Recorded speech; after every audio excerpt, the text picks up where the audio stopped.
ایسا خواب کسی کو آئے تو اب میں اس کو قرآن و سنت کی روشنی میں تھوڑا سا بتاتا ہوں کہ خواب میں جو چیز جیسی نظر آتی ہے حقیقت میں وہ ویسی نہیں ہوتی. حضرت ابو ہریرہ رضی اللہ تعالیٰ عنہ کی حدیث ہے صحیح مسلم میں. دیکھو بیڑیاں آپ کے پاؤں میں اگر پڑی ہوئی ہوں عام حالات میں، آپ اس سے پریشان ہو گئے یا خوش ہو گئے؟ پریشان ہو گئے. بیڑیاں کس کے پاؤں میں ہوتی ہیں؟ بولو نا بھائی. چور کے پاؤں میں ہوتی ہیں. بیڑیاں کس کے پاؤں میں ہوتی ہیں؟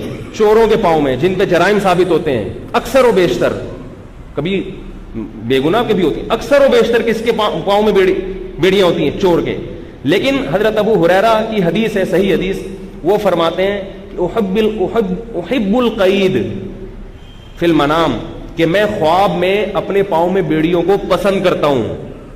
مجھے خواب آئے اور میرے پاؤں میں بیڑیاں ہوں تو یہ اچھا خواب ہے، برا خواب نہیں ہے. آگے شارحین نے لکھا ہے اس لیے برا خواب نہیں ہے کہ یہ اس کی علامت ہے کہ دین پر آپ کیا ہیں؟ ثابت قدم ہیں. بیڑیاں پڑی ہوئی ہیں، انشاءاللہ آپ ہلیں گے نہیں.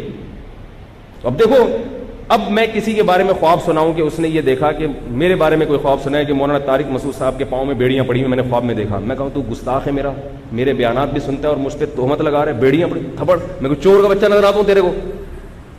ہے بھائی، میں کوئی شکل سے تیرے کو چور نظر آتا ہوں؟ تو یہ میرے پاگل ہونے کی دلیل ہوگی، ٹھیک ہے، کہ خواب کی چیز کو میں حقیقت پر قیاس کر رہا ہوں.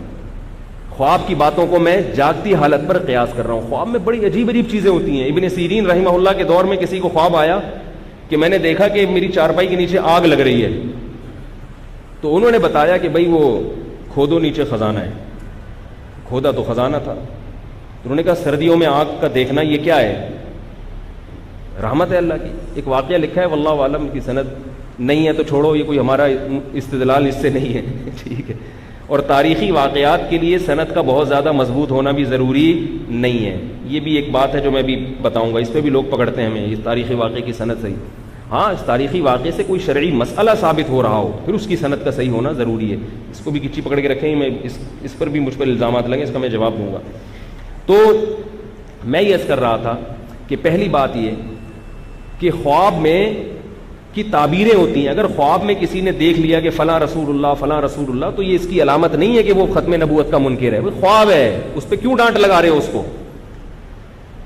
ام الفضل رضی اللہ تعالی عنہا جو رسول اللہ صلی اللہ علیہ وسلم کی چچی تھیں، ان کو خواب آیا. وہ ڈر گئی خواب میں. انہیں لگا کہ یہ گویا برا خواب دیکھا ہے میں نے. وہ نبی کے پاس آئیں، عرض کیا یا رسول اللہ میں نے ایک عجیب خواب دیکھا ہے، منکر، یعنی گویا کہ برا خواب. کیا دیکھا؟ فرمائے میں نے دیکھا آپ کے جسم کا ایک ٹکڑا ٹوٹ کے میری جھولی میں آ کے گرا ہے. اب اس کو بھی گستاخی کہو گے؟ نبی کے جسم کے ٹکڑے کٹ رہے ہیں، ٹوٹ رہے ہیں، عضو ٹوٹ رہا ہے. عام حالت میں کسی کا عضو کٹ جائے، عضو ٹوٹ جائے، یہ اچھی بات ہے بری بات ہے؟ خواب میں جب یہ آیا اور وہ سمجھ رہی، انہوں نے عام حالت پہ قیاس کیا حضرت ام الفضل نے کہ بھئی عام حالت میں جب کسی کا بازو ٹوٹ جائے، گوشت کٹ جائے، تو یہ گوشت کا کٹنا، بازو کا ٹوٹنا یا کسی عضو کا الگ ہو جانا یہ اچھی خبر نہیں ہے. آپ کو فون آئے آپ کے بیٹے کا بازو کٹ گیا ہے تو آپ خوش ہو گئے یا رو گے؟ اور معاذ اللہ نبی صلی اللہ علیہ وسلم کے بارے میں صحابہ کو ایسی خبر آتی تو بہت پریشان ہوتے. تو نبی صلی اللہ علیہ وسلم نے اس کو اچھا خواب قرار دیا اور فرمایا کہ میری بیٹی فاطمہ کے بچہ پیدا ہوگا جو تمہاری گود میں، تم اس کو اپنی گود میں لے کے بیٹھو گی. تو خوابوں کی دنیا بالکل ایک الگ دنیا ہوتی ہے.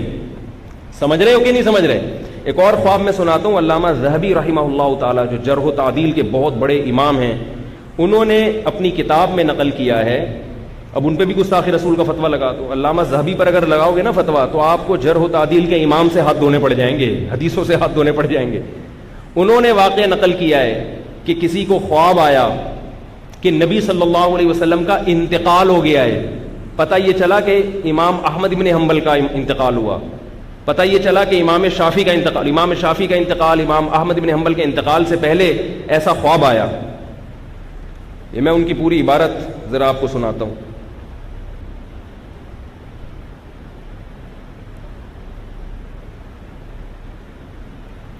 ہاں،